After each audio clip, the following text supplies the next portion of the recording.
भारत और नेपाल, ये दो नाम सुनते ही एक अलग ही तरह के रिश्ते की तस्वीर बनती है ना? एक ऐसी दोस्ती जिसकी मिसालें दी जाती हैं। खुली सरहद, कोई वीजा का झंझट नहीं।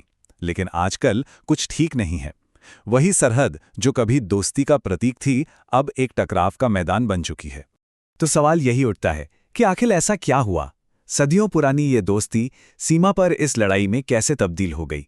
इसके पीछे तेल पर मचा बवाल है, टैक्स को लेकर मुतकरार है और राजनीति का एक ऐसा खेल है जिसने सब कुछ उलझा कर रख दिया है।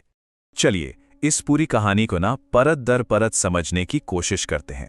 शुरुआत करते हैं उस रिश्ते से जो अब एक बहुत ही तनाव भरे दौर से गुजर रहा है। भारत नेपाल के बीच हमेशा से ही रोटी बेटी का रिश्ता रहा है।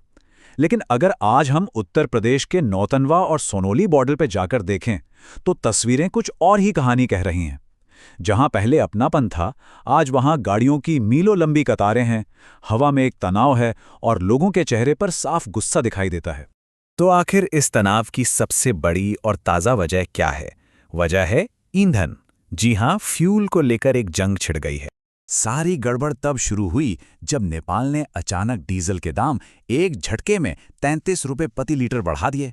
बस इसी एक फैसले ने सरहद पर पूरा माहौल ही बदल कर रख दिया। और इसका नतीजा, नेपाल के ट्रक, बसें, गाड़ियां सब के सब भारतीय सीमा में घुसकर पेट्रोल पंपों पर टूट पड़े। देखते ही देखते हालात इतने बिगड़ गए कि भारत के स्थानीय लोगों को ही अपने इलाके में तेल मिलना मुश्किल हो गया। अब ऐसे में भारत भला कब तक चुप बैठता? नौतनवा के एसडीएम ने एक ऐसा आदेश निकाला जिसने पूरे बॉर्डर पर हलचल मचा दी। भारत ने अपने लोगों के हितों को बचाने के लिए ईंधन की राशनिंग शुरू कर दी। भारत का जवाब एकदम कड़ा और साफ था। नेपाल से आने वाली गाड़ियों के लिए एक लिमिट तय कर दी गई। बाइक्स को सिर्फ 3 लीटर पेट्रोल मिलेगा, कारों को 10 लीटर और ट्रकों को ज्यादा से ज्यादा 20 लीटर।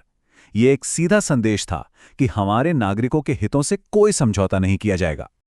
लेकिन रुकिए, ये संकट सिर्फ तेल की कीमतों का नहीं है। इसके पीछे नेपाल सरकार की एक सोची समझी आर्थिक चाल है। हुआ ये कि नेपाल की नई सरकार ने राष्ट्रवाद के नाम पर भारत के खिलाफ कुछ सख्त आर्थिक कदम उठाए।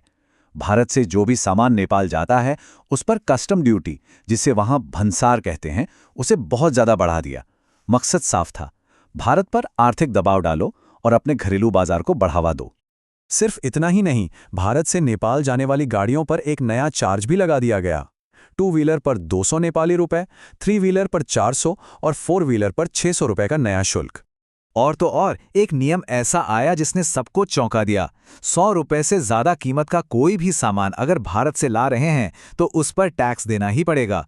सोचिए, इस कदम का सीधा असर आम आदमी की रोजमर्रा की जरूरतों पर पड़ा। और अगर कोई ये नियम तोड़ता है तो सजा भी उतनी ही सख्त। अगर कोई गाड़ी बिना टैक्स चुकाए पकड़ी गई तो उसे सीधा जब्त कर लिया जाएगा। इससे पता चलता है कि सरकार इस मामले को लेकर कितनी सख्ती बरत रही थी। लेकिन यहीं से कहानी में एक नया मोड़ आता है। नेपाल सरकार का ये आर्थिक दांव अब उसी पर उल्टा पड़ता दिख रहा है। अब नेपाल के अंदर ही सरकार की इस पॉलिसी के खिलाफ आवाजें उठने लगी हैं। सीपीएन यूएमएल, नेपाली कांग्रेस और जनता समाजवादी पार्टी जैसी बड़ी बड़ी राजनीतिक पार्टियां सरकार के खिलाफ एक साथ आ गई हैं। उनका साफ कहना है कि ये सरकार तो गरीबों को सजा दे रही है। मध्य प्रांत में तो सड़कों पर गुस्सा साफ दिख रहा है। बॉर्डर पर रहने वाले एक आदमी का दर्द सुनिए। वो कहते हैं, हम तो सालों से भारत से सस्ता सामान ला रहे थे, अब छोटी छोटी चीजों पर टैक्स। सरकार क्या हमें भूखा मारना चाहती है? तो ये सिर्फ कोई आर्थिक संकट नहीं है, ये लोगों की भावनाओं का एक तरह से विस्फोट है। और इस संकट का असर सिर्फ नेपाल तक ही नहीं रुका है, इसकी लहरें अब सीमा के इस पार भारत में भी महसूस की जा रही हैं। देखिए पूरा खेल कैसे चल रहा है।